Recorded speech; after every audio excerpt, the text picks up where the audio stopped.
Ministerio Palabras de Vida Eterna, ministrando fe y esperanza en el Señor Jesucristo. Comentarios, reflexiones y exhortaciones tocantes al segundo libro de Crónicas, por Roberto Aradillas, de la Iglesia de Selene, en San Luis Potosí.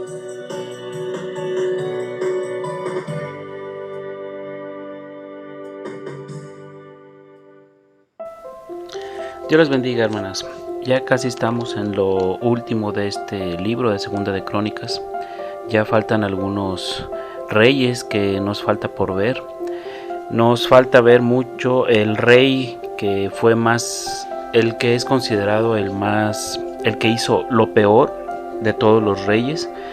Y no porque haya hecho algo en contra de, en cuanto a riquezas, en cuanto a otras situaciones en guerra o algo con los pueblos, sino simplemente por lo espiritual, que es lo que está viendo, lo que más ve el Señor.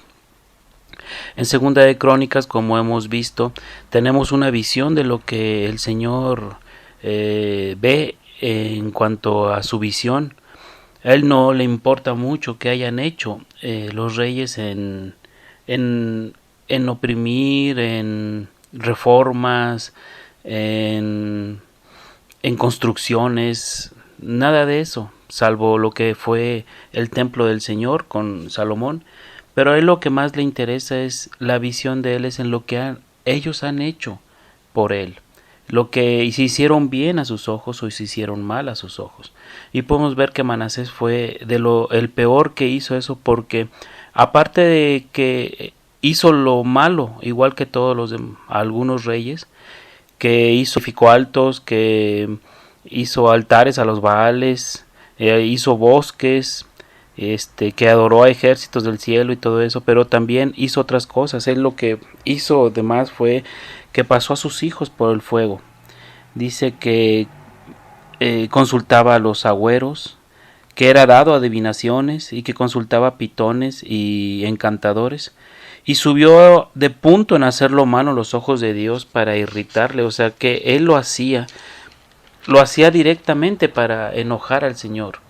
Yo creo, y como nos habla aquí la palabra en Segunda de Crónicas 33, que él lo hacía para que el Señor lo viera totalmente. Era como una forma de rebelarse contra el Señor, de retarlo directamente. Dice que además de eso puso una imagen de fundición que hizo en la casa de Dios, en la cual había dicho Dios a David y a Salomón su hijo: en esta casa y en Jerusalén, la cual yo elegí sobre todas las tribus de Israel, pondré mi nombre para siempre. O sea, hizo esta situación que afectó tanto a los ojos del Señor. Él después, más adelante, dice que él fue encadenado, él fue puesto atado con cadenas y lo llevaron a Babilonia. Y lo que pasó fue de que él se arrepintió. Dice en el 11 del 33: mas luego que fue puesto en angustias, oró ante Jehová su Dios, humillado grandemente en la presencia del Dios de sus padres. Y habiendo él orado, fue atendido, pues que oyó su oración, y envolvió a Jerusalén a su reino. Entonces conoció Manasés que Jehová era su Dios. ¿Qué podemos ver yo aquí en cuanto a lo que estamos viviendo? Segunda de Crónicas del 33 en adelante nos habla más o menos de lo que es los tiempos en los que pudiéramos estar en este tiempo nosotros. Son tiempos muy oscuros los que estamos viviendo, tiempos muy espirituales, tiempos en los que ya es el final de nuestra carrera aquí en esta tierra. Pronto el Señor viene a recoger a su iglesia, porque ya lo que está pasando en el mundo ha habido guerras en nuestros tiempos, ha habido desastres naturales, ha habido tantas cosas que han afectado en otros tiempos, pero nunca como ahora en cuanto a lo espiritual. Estamos hablando de cosas, tiempos en que espiritualmente la iglesia, espiritualmente los hijos del Señor están siendo oprimidos totalmente en un mundo muy terrible. Entonces podemos ver más o menos cómo Manasés, que era hijo del rey Ezequías, que hablamos de que era uno de los mejores reyes que había, que era Ezequías. Su hijo vio todo lo que había pasado con Ezequías. Vio que Ezequías era a los ojos del Señor había hecho lo bueno. Nos puede hablar ahora de que uno de los grandes peligros que pueden tener los hijos de siervos que están en este tiempo, y lo hemos visto en muchos ejemplos, desgraciadamente, cómo son atacados. Y algunas veces uno, cuando es hijo de algún siervo, puede ser de que tengamos algún problema, tengamos un coraje o un enojo contra el Señor por situaciones, a veces como nuestros padres que son cristianos y que son siervos tratan de llevar la situación más extrema con los hijos, y los hijos lo batallamos mucho, y lo digo yo como ser un hijo de pastor. A veces se nos exige más, se nos pide más, se nos tenemos que ser de más ejemplo en la iglesia, y a veces son cargas muy difíciles de llevar. No es pretexto, no es algún tipo de excusa, pero podemos ver cómo la familia de los siervos es la que es más atacada y es la que es más difícil de llevar un cristianismo pueden tener. Algunas veces no son cristianos y tienen que llegar a un punto como lo llegó Manasés, en que se debe de reconocer quién es nuestro Dios y poner en angustias, dice, y orar al Señor, y él estuvo humillado grandemente y el Señor escuchó su oración, tanto así de que él pues regresó a su lugar y fue muerto. No sabemos, yo no puedo ver si él fue una persona salva, no podría decirlo. Posiblemente lo que el Señor pide es de que uno se arrepienta y que se arrepienta uno de sus pecados, y el Señor lo ve así, sea el peor pecador de todos. No sabemos qué haya pasado con Manasés, parece ser que sí se arrepintió, pero lo que nos habla es muy claro de que no nos exime a nacer en un hogar cristiano.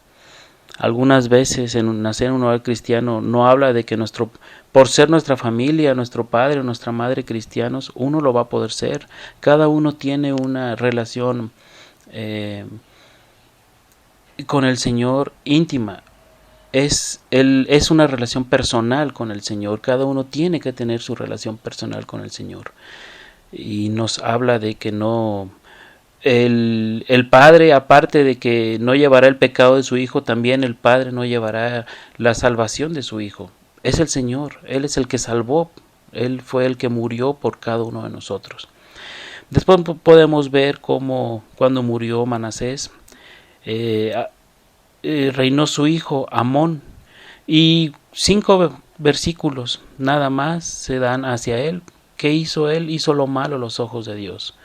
Y dice que nunca se humilló delante de Jehová como se humilló Manasés su padre. Antes aumentó el pecado, tanto así que conspiraron contra él y lo mataron.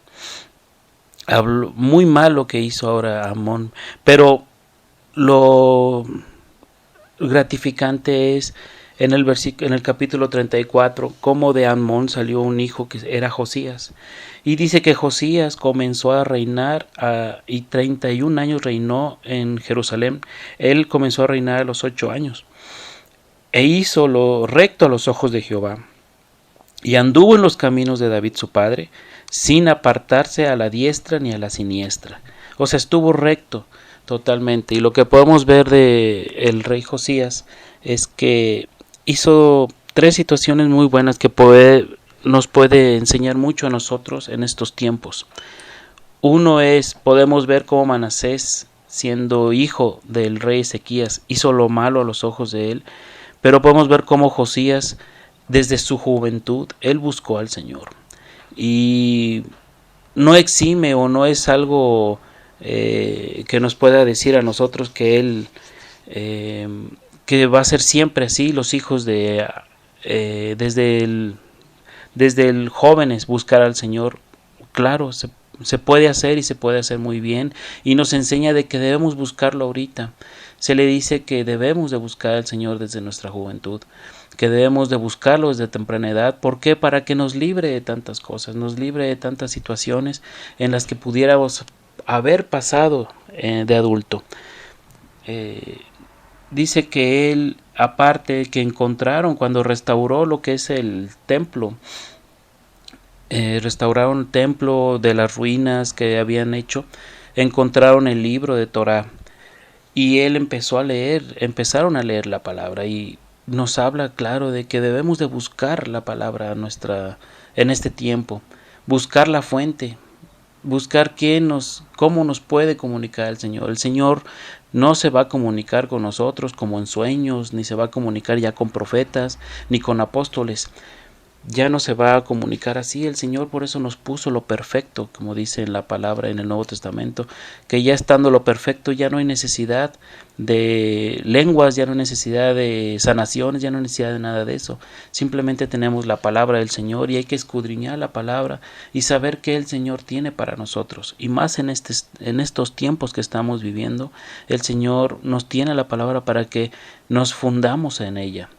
Como vimos en el Nuevo Testamento, dice que toda escritura es inspirada divinamente y útil para redarguir, para corregir, para enseñar y para instituirnos en justicia. Entonces, la palabra de Dios es nuestro alimento diario en el que nosotros debemos estar. Y lo vio el rey Josías. También dice que hicieron la fiesta de la Pascua más grande que se haya hecho desde Deuteronomio. Entonces hizo lo recto a los ojos del Señor, e instituyó los mandamientos, las leyes que el Señor había puesto. Entonces también nos habla a nosotros de que debemos en estos tiempos volver a lo básico: la oración, la palabra, congregarnos, la cena del Señor, que es un mandato, bautismo antes de cuando uno llega al Señor. Todas esas cosas simples que debemos hacer en estos tiempos es los que nos habla el Señor, de que nos van a mantener espiritualmente fuertes. Habla también un devocional, hacer un altar en nuestras casas. Cada uno debe de hacer su devocional personal, pero también un altar entre familia, para que puedan ver nuestros hijos de que el Señor es nuestro Dios. Eso nos está hablando Josías. La verdad ha sido dos capítulos 34 y 35 que nos hablan de este rey, en la que nos enseña mucho qué hacer en estos tiempos: volver a lo básico, volver a nuestro primer amor, volver a lo que el Señor nos instituyó que hiciéramos. Entonces, eso es básicamente lo que nos hablan estos 3 capítulos, que son muy significativos en cuanto a una niñez, en cuanto a una vida espiritual, o en cuanto a una vida en una familia cristiana. Cada uno de nosotros es responsable, y cada uno de nosotros tenemos que dar cuenta a nuestro Señor. Dios los bendiga.